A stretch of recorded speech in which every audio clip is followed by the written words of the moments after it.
Hello everyone. तो हम जानेंगे जो एनीमिया ड्यूरिंग प्रेगनेंसी, मतलब जो गर्भावस्था में, मतलब जो प्रेग्नेंट लेडी होती है उसको जो गर्भावस्था में जो खून की कमी हो जाती है उसके बारे में हम कुछ जानेंगे। जो डेफिनेशन दी है तो उसमें ये है कि जब गर्भावस्था के दौरान महिला का जो एचबी होता है, हीमोग्लोबिन का जो स्तर होता है वो 11 ग्राम पर डीएल से कम होता है तो उसको एनीमिया कहते हैं। तो उसको गर्भावस्था के दौरान एनीमिया कहते हैं। लेकिन भारत जैसे देशों में हीमोग्लोबिन का स्तर 10 ग्राम पर डीएल से कम हो जाता है तो उसको गर्भावस्था के दौरान एनीमिया कहा जाता है। तो क्या कारण होते हैं गर्भावस्था के टाइम एनीमिया हो जाता है या खून की कमी हो जाती है? तो उसके कुछ कारण होते हैं। पहला जो कारण होता है कि गर्भावस्था के दौरान जो आयरन की जो मांग है, शरीर में जो आयरन की मांग है, जो खून की मांग है वो ज़्यादा बढ़ जाती है, तो इस वजह से खून की कमी हो जाती है। दूसरा है आयरन का इंटेक कम होना, मतलब कि जो प्रेग्नेंट लेडी है वो आयरन की टैबलेट भी ले रही है, लेकिन आयरन बढ़ाने वाले जो हरी सब्जियां, फल वो ले रही है, फिर भी जो शरीर में जो आयरन का अवशोषण जो होना था वो नहीं हो पा रहा है, तो उस वजह से भी खून की कमी हो जाती है।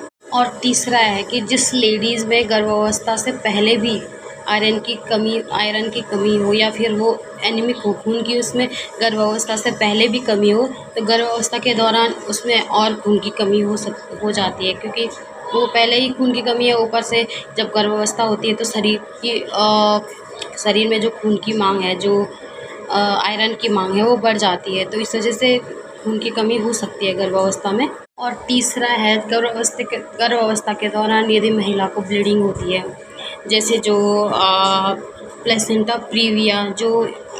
प्रीविया होता है, जो कि प्लेसेंटा जो होता है वो जो सर्विक्स होता है उसके मुंह पे या उसके मुंह के अगल बगल स्थापित हो जाता है, जिसकी वजह से कि ब्लीडिंग हो सकती है गर्भावस्था के दौरान, तो उस वजह से भी खून की कमी हो जाती है शरीर में।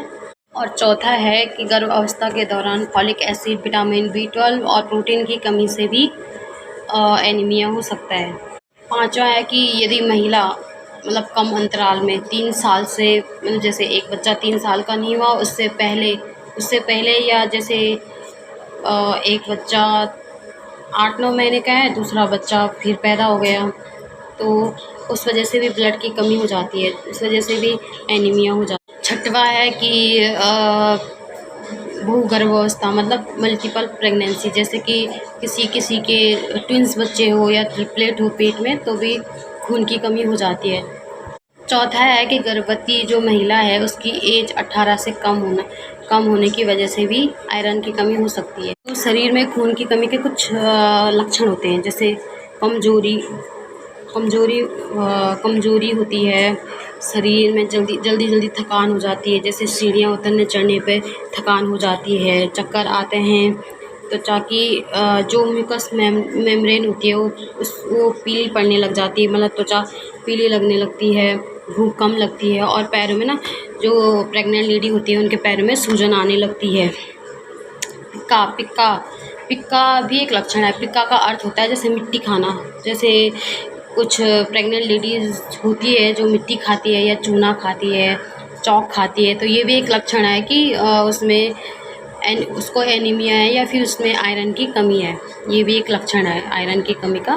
तो जो गर्भावस्था के दौरान जो एनीमिया होता है या फिर जो खून की कमी होती है उसकी कुछ जटिलताएं होती हैं, कुछ कॉम्प्लिकेशन होती है, जैसे कि महिला की जो रोग प्रतिरोधक क्षमता है, बीमारी से लड़ने की जो क्षमता है वो कम हो जाती है, टाइम से पहले डिलीवरी हो सकती है, ज़्यादा हल्का सा जो डिलीवरी के बाद हल्का सा PPH, मतलब पोस्टपार्टम हेमरेज का खतरा रहता है, या फिर ज़्यादा ब्लड बह सकता है, PPH भी हो सकता है। तो हल्की सी डिलीवरी के बाद शॉक भी लग सकता है।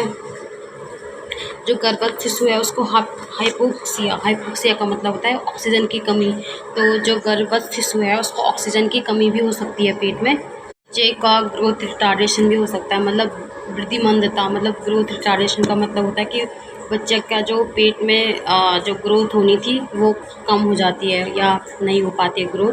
जन्म के समय लो बर्थ वेट बेबी, मतलब जन्म के समय बच्चे का जो वज़न होता है वो कम होता है, कम वज़न का बच्चा भी पैदा हो सकता है।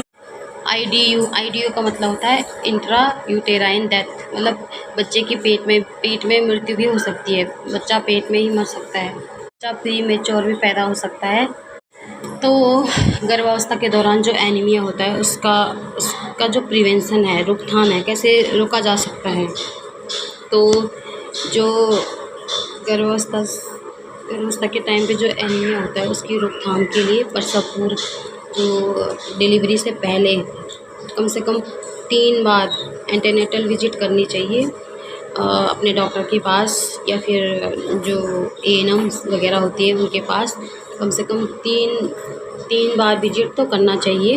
गर्भावस्था के दौरान जो महिलाओं को 100 दिन की जो आयरन की टैबलेट दी जाती है, तो 100 दिन तक आयरन की टैबलेट लेनी चाहिए हर औरत को, हर प्रेग्नेंट लेडी को 100 दिन तक कम से कम आयरन की टैबलेट लेनी चाहिए। जो फॉलिक एसिड भी दिया जाता है गर्भावस्था के दौरान, तो फॉलिक एसिड भी लेना चाहिए। गर्भावस्था के दौरान आयरन से युक्त हरे पत्तेदार सब्जियां, अंडे, बीज युक्त जो फलियां होती है वो, अनाज लेना चाहिए, गुड़ लेना चाहिए।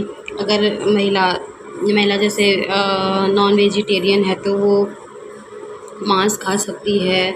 लिवर जो होता है, लिवर का सेवन कर सकती है, यकृत का सेवन कर सकती है। तो जो खाना पकाने के लिए अगर उसको आयरन निर्मित जैसे लोहे के जो बर्तन होते हैं तो उनका उपयोग करना चाहिए। तो आयरन फॉलिक एसिड की जो टैबलेट्स हैं वो सरकारी हॉस्पिटलों में फ्री में मिल जाती है, तो वहाँ से ले सकते हैं। वैसे भी जो विजिट करने जैसे एएनएम्स के पास जाएंगे या अपने डॉक्टर के पास जाएंगे तो वो भी दे देंगे, आयरन फॉलिक एसिड की दवाइयाँ वो भी लिख के दे देती हैं। और जो लेडीज़ मतलब उसकी वजह से बार जल्दी प्रेग्नेंट होती है, उसकी वजह से भी ब्लड की कमी उसकी वजह से भी एनीमिया हो जाता है, तो कम से कम 2 बच्चों के बीच कम से कम 3 साल का गैप रखना चाहिए, तब जाके आयरन की कमी नहीं होती है। और जो एनीमिया होता है उसका अगर फर्स्ट में ही पता चल जाए, जो ब्लड टेस्ट करवाते हैं, लगभग 3 बार ब्लड टेस्ट करवाना चाहिए पूरी प्रेगनेंसी में।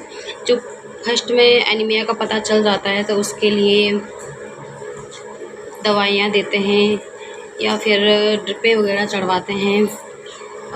टोटल डोज आयरन चढ़ाई जाती है, तो ये सब करना चाहिए। तो आप लोगों को मेरी वीडियो अच्छी लगे तो प्लीज़ लाइक कीजिएगा, शेयर कीजिएगा और मेरे चैनल को सब्सक्राइब कीजिएगा।